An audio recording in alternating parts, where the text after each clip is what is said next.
لو كان طيبي اللوبيا الخضراء تاعك بهذه الطريقه اللي يدوقها عندك يسقسيك على الوصفه. تجي بنينه بزاف مجمره كيما راكم تشوفوا مع السلطه تكتر بالبنه.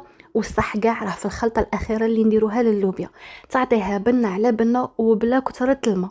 تامنوا البنات هاد لاصوص كاع درتها غير بفنجان صغير تاع الماء. وكي نقولوا اللوبيا الخضراء نقولوا المطلوع ولا خبز الكوشه. نقول لكم شاهدكم في الجنه ونفوتوا المقادير وطريقه التحضير. بسم الله. اول حاجه البنات عندي هنايا تقريبا كيلو ولا هكاك تاع اللوبيا خضراء. راها باينه كيفاش تنقيوها، خليت لكم غير حبه انا كنت نقيتها في الكواليس، يعني تقلعي لي منه ومنه. انا نقلع غير بيدي ما نقلعش بالموس باش اللوبيا تاعكم ما تكحلش. كيما هكا وتروحوا تغسلوها مليح، غسلتها مليح غير بالماء البارد. جيبوا كيكوطه تاعكم ديروا فيها هنا اللحم اختياري، تبغي ديري بالدجاج تبغي ديري باي لحم كان عندك. شوفوا البنات لا درتو بالتاع البقري كيما انا درت تاع البقري قصوه مكعبات صغار، كيما تقدري ديريها غير بنص صدر تاع الدجاج كيف قصوه مكعبات صغار.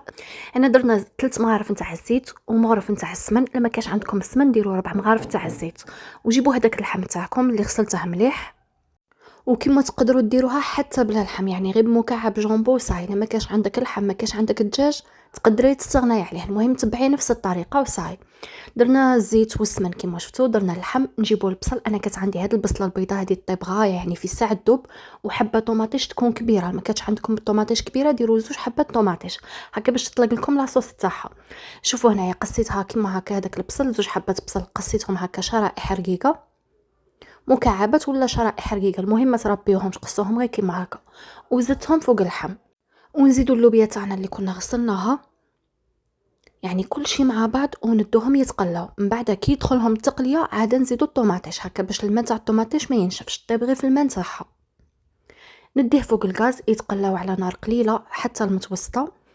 كي تشوفوهم هكا صاي دخلهم الطيب قعدوا تقلبوا فيهم، ما تقلوهمش بزاف، غير واحد الخمس دقائق هكا البنه هكا تاع التقليه باش تدخل فيها هذيك اللوبيا وصاي. المهم تكون النار قليله باش هذوك السوائل ما ينشفوش. كيما هكا كي تشوفوا دخلهم هكا واحد الخمس دقائق ل7 دقائق تشوفوا دخلهم التقليه صاي بدا يدخلهم الطيب، نزيدوا هذيك الطوماطيش اللي ربيناها عليهم.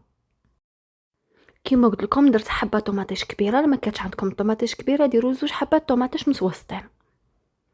بالنسبه لي زيبيس نديروا مغرف صغيره فلفل احمر، شويه كركم، شويه زعفران. الناس اللي ما طيبش بزعفران تقد تستغنى عليه تعوضها غير بالكركم. والفلفل الكحل غير على راس المغرف، ما تكثروش فلفل الكحل بزاف مضر، هو كي تكثروه ماشي مليح ليستوما. وتاني نص مغرف صغيره تقريبا تاع الملح.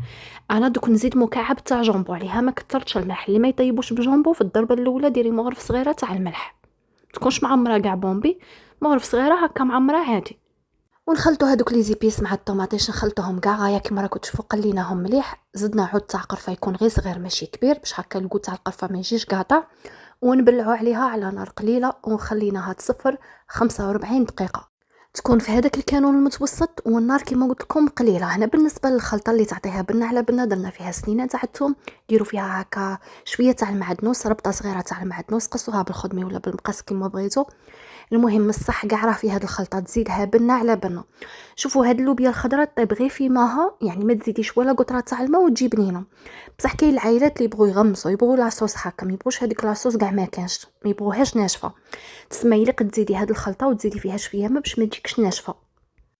ديروا على راس المغرف شويه كرويه وشويه سكر جبير، مكعب جامبو تاع الدجاج وفنجان صغير ولا كاس تاع لاتاي نتاع الماء يكون سخون مليح. ونخلطوا كاع هاد الخلطه مليح، خلطوها غايه. كي نحلوا على الكوكوط نتاعنا بعد ما فات 45 دقيقه نديروا فيها هاد الخلطه. شوفوا البنات انا زدت لها شويه فلفل احمر حار، نبغوا الذوق تاع الحار، لا تبغوا الحار زيدوا لها شويه فلفل احمر حار كيما درت انا. شوفوا البنات بعد ما حليت عليها بعد ما فات 45 دقيقه وحليت عليها شوفوا تلقاو فيها لاصوص تاعها، يعني ماشي ناشفه. تسمى في هذه المرحله تقدري تستغناي على هذه الخلطه، بصح نقول لكم هذه الخلطه تزيدها بنه على بنه وتزكي هذيك المرقه، يعني يلقاو فاش يغمسوا اللي يبغوا هكا تغمز ما يبغوش الماكله ناشفه. نرجعوها فوق الغاز 5 دقائق فقط، يعني تغلى 5 دقائق. كي تشوفوها هكا غلات على نار متوسطه طفيو عليها. وكما قلت لكم اللي ما نصابش عندها لا لحم لا دجاج ديرها غير هكاك وتجي بنينه. المهم الصح راه في الطوماطيش هذيك تطلق لاصوص تاعها، البصله ميم هاد اللوبيا تطلق الماء تاعها. اللي جربت معايا الوصفات واللي تخلي لي تعليق هكا باش الاخوات كي يقراو تعليقها يتشجعوا ويجربوا الوصفه. واللي وصلت معايا هنا لنهايه الفيديو نقول لك اختي ما تنسيليش هذاك الجيم وهذاك التعليق الحلو كيفكم. والى فيديو قادم استودعكم الله الذي لا تضيع ودائعه. السلام عليكم.